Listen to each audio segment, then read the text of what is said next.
आप हमेशा ये shifting of the goal post क्यों करते हैं कि केंद्र भाई राज्यों से पूछ लो, विपक्ष से पूछ लो, सरकार में 42% देते हैं एक्साइज में, और गलत जानकारी मेरे शो में नहीं। पेट्रोल डीजल के दाम हम कहां तक तैयार रहें, अपना मन मजबूत किस लेवल के लिए कर ले।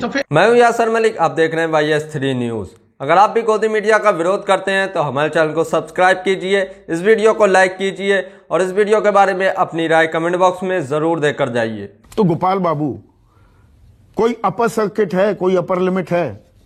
पेट्रोल डीजल के दाम कहां तक बढ़ेंगे?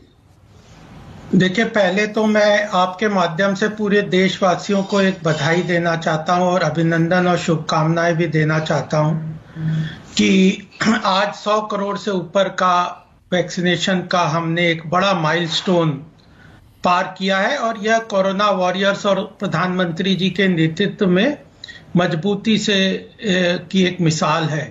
और दूसरा प्रश्न अपोजिशन के लोगों को भी मैं पूछना चाहता हूं कि एक वैक्सीन हेजिटेंसी क्या हुई, आप लोगों ने भी लगवा लिया कि नहीं?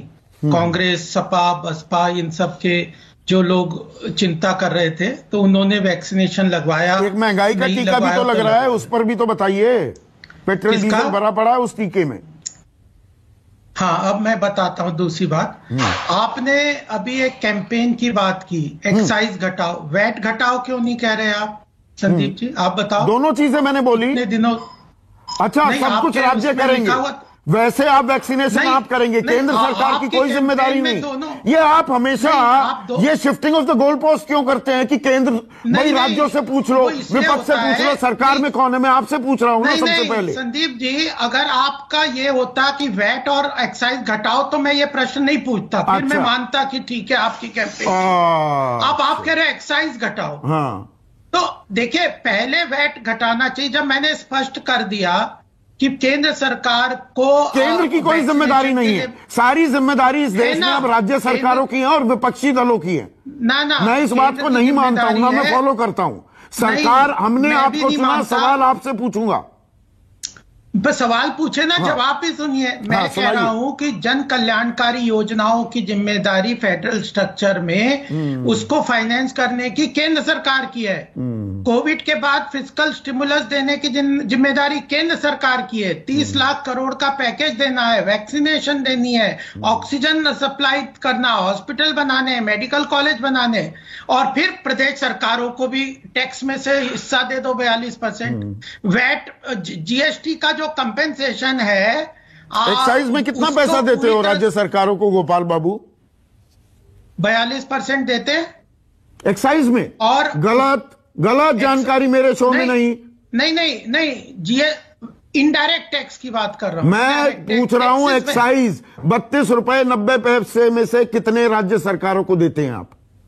हाँ, तो जो सेस का पैसा निकाल के उसके बाद एडिशनल स्पेशल सेस लगा दिए ना आपने, 32 रुपए तो केंद्र के पास रहते हैं ना, ये बात तो मानिए। उसका कारण भी बता रहा हूं ना। हाँ। अगर कोई चीज आर्थिक रूप से हम निर्णय ले रहे हैं तो उसका कारण है ना। सेस इसलिए लगाया कि प्रदेश सरकारों को जीएसटी में यह कंपेंसेशन था कि आपका हर साल 14% जो आपको 2014 में मिलता था, जो उतना तो मिलता रहेगा, और उसके बाद आपको 14% का इंक्रीमेंट हर साल केंद्र सरकार। ये तो आपने किया ना, अरुण जेटली उस वक्त वित्त मंत्री थे, जिंदा भी थे, उन्होंने ये वादा किया था ना। हाँ, तो इसीलिए उसका कारण बता रहा हूं ना कि वादा किया, इसके कारण उनको इनडायरेक्ट टैक्स में या डायरेक्ट टैक्स के कलेक्शन में उनको जो उनका हिस्सा इनडायरेक्ट टैक्स में कोई कमी, जीएसटी के अंतर्गत उनकी कमी को पूरा केंद्र सरकार कर रहा है। केंद्र सरकार का कम हुआ कलेक्शन, फिर भी प्रदेश सरकार को पूरा दिया, 14% इंक्रीमेंट से दिया। तो यह चीजें वस्तु स्थिति तो है ना प्रदेश सरकार। अच्छा, तो इस वस्तु स्थिति में समझ गया, इस वस्तु स्थिति के हिसाब से अभी कितने और बढ़ेंगे? मतलब पेट्रोल डीजल के दाम हम कहां तक तैयार रहें, अपना मन मजबूत किस लेवल के लिए कर ले? तो ये मैं इसलिए पूछ रहा हूं। सुनिए ना, देखिए, ये समझने की आम आदमी को भी समझने की जरूरत है। आप कह रहे हैं भाई बाजार तय करता है, अंतरराष्ट्रीय बाजार में तेल की कीमतें बढ़ेंगी तो यहां पर पेट्रोल डीजल के दाम भी बढ़ेंगे। इराक के तेल मंत्री एहसान अब्दुल जब्बारी कह रहे हैं अगले साल की शुरुआत में $100 प्रति बैरल कीमत पार कर जाएगी। फिर तो हम 150 भी देने के लिए तैयार हो जाए ना। नहीं तो आप इसका जवाब सुन लो ना। आपने प्रश्न बिल्कुल सही किया है। मैंने कहा कि आज प्रधानमंत्री का आज भी जो वक्तव्य आया है कि हम वैकल्पिक ऊर्जा के स्रोतों को ढूंढ रहे हैं और उसको प्रमोट कर रहे हैं। कब नॉर्मल तेल होगा, कब राधा नाचेगी, वैकल्पिक स्रोत बनेंगे। ये तो कांग्रेस से पूछते ना। अगर ये 210 साल पहले ये चीजें इनिशिएटिव ले लेते, सौर ऊर्जा ले आते, जो पवन ऊर्जा को ले आते, हाइड्रोजन एनर्जी का मिशन बना देते, तो आज हमारी स्थिति और बेटर होती ना। आज वैकल्पिक ऊर्जा के स्रोत को कौन ला रहा है? भी ₹4.56 दाम बढ़ गए हैं, दो बार में ₹2.28 करके ₹4.56 बढ़ा दिए। हाँ, तो आज आप वैक्सीन जो लगा रहे हैं, आत्मनिर्भर पैकेज दे रहे हैं, प्रदेश सरकारों को कंपेंसेशन दे रहे हैं। हम तो स्पष्ट बता रहे हैं कि टैक्स कलेक्शन का एक स्रोत है जिसको हम यूटिलाइज कर रहे हैं और उसका खर्चा भी जनता के लिए जन कल्याणकारी योजनाओं में कर रहे हैं।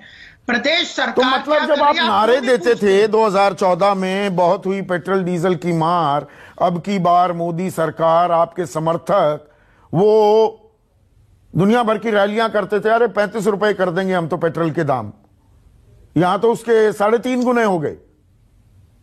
देखिए, इन्फ्लेशन आज की डेट में 5% से भी कम है। 4.6% पे इन्फ्लेशन है। उस समय 9.5%, 9.9% का इन्फ्लेशन था। उससे आप कंपेयर करते हो ना संदीप जी, तो अच्छा, तो मतलब पेट्रोल जब मैं डलवाने जाऊं या डीजल डलवाने जाऊं, मेरे पास डीजल की गाड़ी है, तो मैं इस बात पर इठलाऊं, अपनी सीट पर उछलने लगूं, अरे महंगाई 5% ही है, यहां 30 रुपए या 25 रुपए फालतू दे रहा हूं एक साल में, कोई फर्क नहीं पड़ता। वस्तु स्थिति देखिए, कबूतर की तरह आंख बंद करने से कुछ नहीं होता। मैं वस्तु स्थिति आपके सामने बता रहा हूं जनता को कि इन्फ्लेशन कम है और सरकार के पास रिसोर्सेज कम है, सरकार के खर्चे बढ़े हुए हैं। केंद्र सरकार के उन सब की व्यवस्था के लिए हम लोगों ने यह पेट्रोल डीजल से टैक्स कलेक्शन का एक बड़ा विकल्प लिया हुआ है। बहुत अच्छे सेंटेंस का आपने इस्तेमाल किया। एक सेकंड गोपाल बाबू, आप ही के सहयोगी से पूछ लेता हूं। राजीव रंजन, मैं कबूतर की तरह आंखें बंद करके बात कर रहा हूं। कबूतर की तरह आंखें मैंने बंद की हुई हैं या कबूतर की तरह दरअसल सरकार ने आंखें बंद कर रखी हैं? पेट्रोलियम मंत्री ने भी कोई चर्चा, कोई विमर्श हो रहा है, कोई चिंता जाहिर की जा रही है कि पेट्रोल और डीजल के दामों में आग लगी हुई है, हम क्या प्रयास करें, क्या तरीका निकालें कि आम आदमी को थोड़ी राहत मिले? राहत वैकल्पिक स्रोत ढूंढेंगे, आज ढूंढेंगे, कल हो जाएगा शुरू। देखिए, कुछ कोशिशें हो रही हैं जिसके बारे में मैं सबसे पहले चाहूंगा कि आप अनइंटरप्टेड मुझे 1 मिनट का वक्त।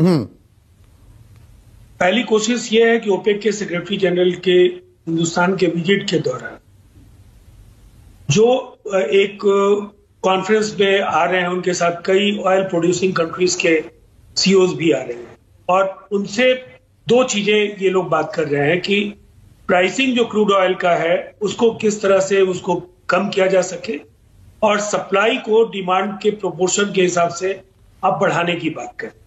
ओपेक का रोल क्या है ये भी हम लोग जानते हैं। 40% पूरी दुनिया में जो प्रोडक्शन है फ्यूल का, वो उसमें 40% ओपेक का है और इंडिया के लिए तो मेजर जो सप्लायर है वो ओपेक नेशंस ही। अब इस दौरान ये लोग सऊदी से, कुवैत से, कतर से, बहरीन से, रशिया से, अमेरिका से, सबसे इनकी बातें हो रही हैं। इन 2 इश्यूज पर कहीं ना कहीं एक ठोस निर्णय लिया जा सके। जो राजीव रंजन, अब मैंने आपको 1 मिनट से ज्यादा का टाइम दिया जी। ये बातें बड़ी अच्छी लगती हैं, हम बात कर रहे हैं ओपेक से। आप मुझसे बेहतर अंतर्राष्ट्रीय नीति, अर्थनीति को समझते हैं। ये ना तेल का जो खेल है, ये कारोबार है, ये धंधा है, इसमें भाईचारा नहीं चलता कि जी बड़े बड़े अच्छा मित्र है भारत, हम इनको सस्ता दे देंगे, ऐसी कोई दोस्ती यारी नहीं होती। मुझे पूरी बात करने दीजिएगा तो मैं अपना पर्सपेक्टिव आपको साझा कर पाऊं। हाँ, बताइए। देखिए क्या है, अब ये जो अभी तक की स्थितियां हैं इससे ज्यादा खतरनाक हो सकती है इस तरह से कि आपका इंपोर्ट बिल बढ़े जिससे इस इन्फ्लेशन को लेकर के हम ये कह रहे हैं कि 5.4 है, ये इन्फ्लेशन भी बढ़ सकता है। और निश्चित तौर पर इससे जो कठिनाइयां इकोनॉमी को लेकर के हो, वो उसका जो दूसरे तरीके का प्रभाव है वो इकोनॉमी पर भी आप देखें। तो मुझे लगता है की मार पड़ेगी। आम आदमी त्राहीमाम कर रहा है कि नहीं? आपसे जो लोग चर्चा करते हैं, चिंता जाहिर करते हैं कि नहीं कि भाई ये पेट्रोल डीजल के दाम कितने बढ़ेंगे, पर सरकार चिंता जाहिर क्यों नहीं कर रही? कोई विमर्श क्यों नहीं हो रहा? मेरा सवाल ये चर्चा अगर नहीं कर रही है तो फिर प्राइम मिनिस्टर अब जा रहे हैं, जितने मेजर जो भी स्टेक होल्डर्स हैं वो नेचुरल गैस में हो या पेट्रोलियम प्रोडक्ट्स में हो,